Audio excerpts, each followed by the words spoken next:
My father could have been a great comedian, but he didn't believe that that was possible for him. And so he made a conservative choice. Instead, he got a safe job as an accountant.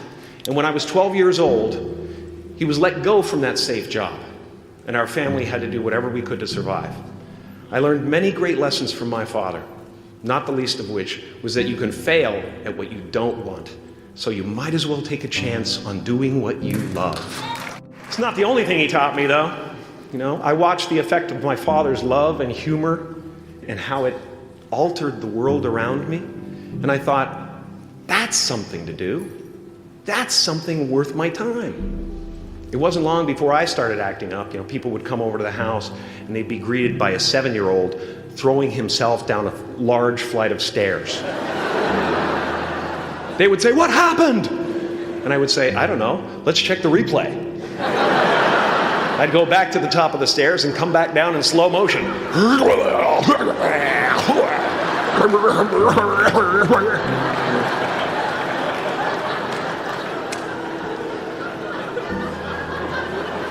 It was a very strange household.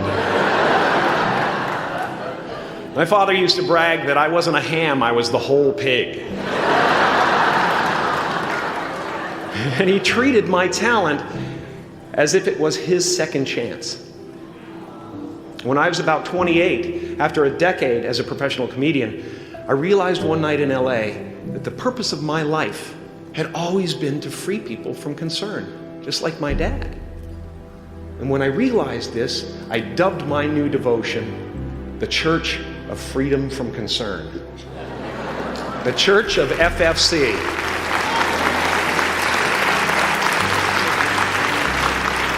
And I dedicated myself to that ministry. What's yours? How will you serve the world? What do they need that your talent can provide? That's all you have to figure out.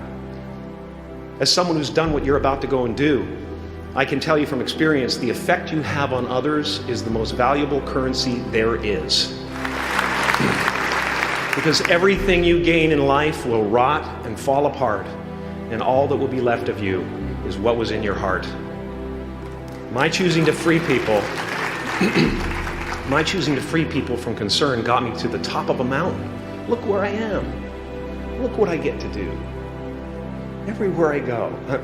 I'm going to get emotional because when I tap into this, it really is extraordinary to me. I did something that made people present their best selves to me wherever I go. I've often said that I wished people could realize all their dreams and wealth and fame, and so that they could see that it's not where you're going to find your sense of completion. Like many of you, I was concerned about going out into the world and doing something bigger than myself, until someone smarter than myself made me realize that there is nothing bigger than myself. Because life doesn't happen to you, it happens for you. How do I know this?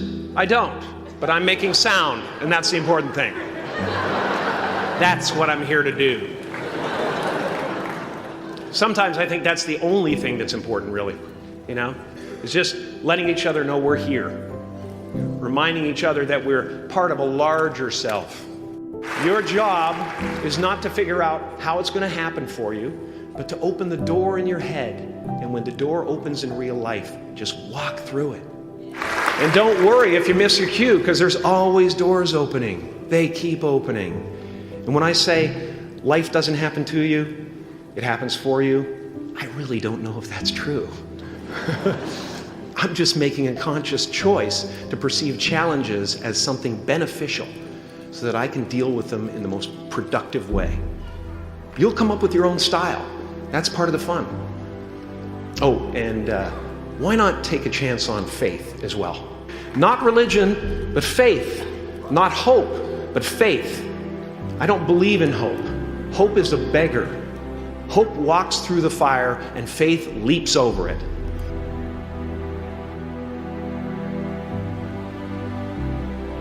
I used to believe that who I was ended at the edge of my skin. That I had been given this little vehicle called a body from which to experience creation. And though I couldn't have asked for a sportier model, it was, after all, a loaner and would have to be returned. Then I learned that everything outside the vehicle was part of me too. And now I drive a convertible.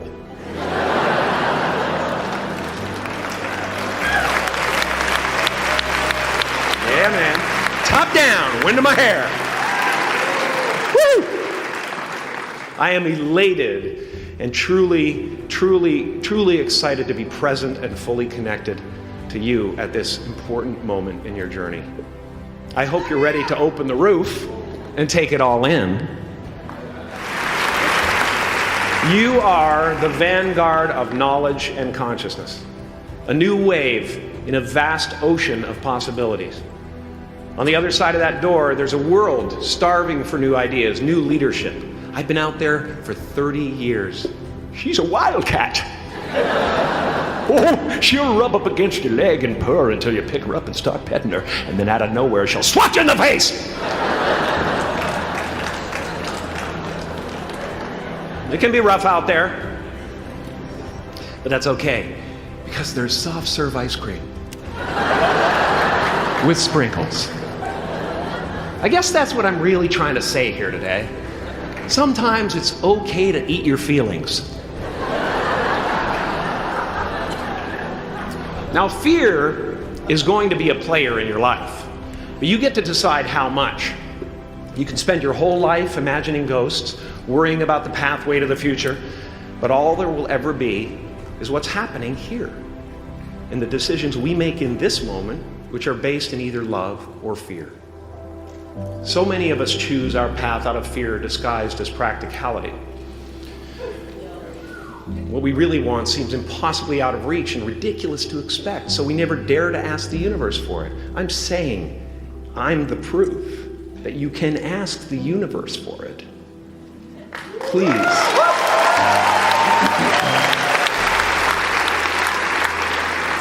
I am at the top of the mountain, and I was, and the only one I hadn't freed was myself, and that's when my search for identity deepened.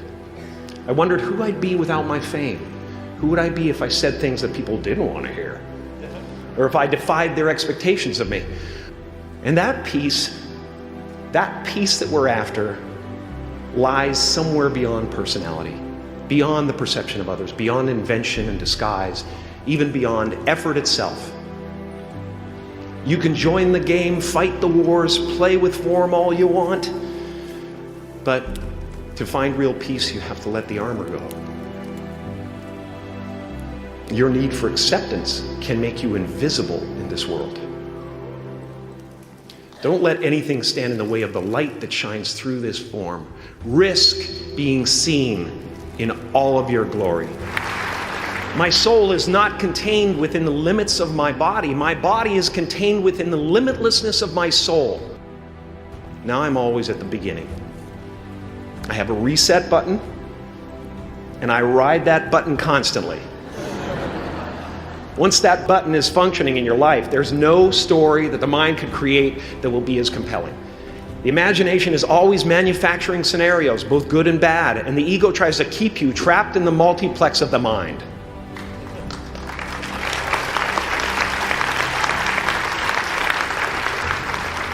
Our eyes are not viewers, they're also projectors that are running a second story over the picture that we see in front of us all the time.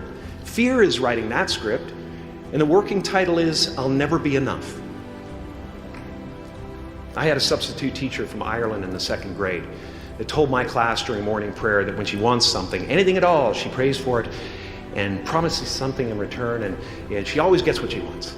Well, I'm sitting at the back of the classroom, thinking, wow, my family can't afford a bike, So I went home and I prayed for one. And I promised I would recite the rosary every night in exchange. Broke that promise. But 2 weeks later, I got home from school to find a brand new Mustang bike with a banana seat and Easy Rider handlebars. Yeah. From fool to cool. My family informed me that I had won the bike in a raffle that a friend of mine had entered my name in without my knowledge whatsoever. So that type of thing has been happening to me ever since. As far as I can tell, it's just about letting the universe know what you want and working toward it while letting go of how it comes to pass. No matter what you gain, ego will not let you rest. It will tell you that you cannot stop until you've left an indelible mark on the earth, until you've achieved immortality. How tricky is this ego that it would tempt us with the promise of something we already possess? Relax and dream up a good life.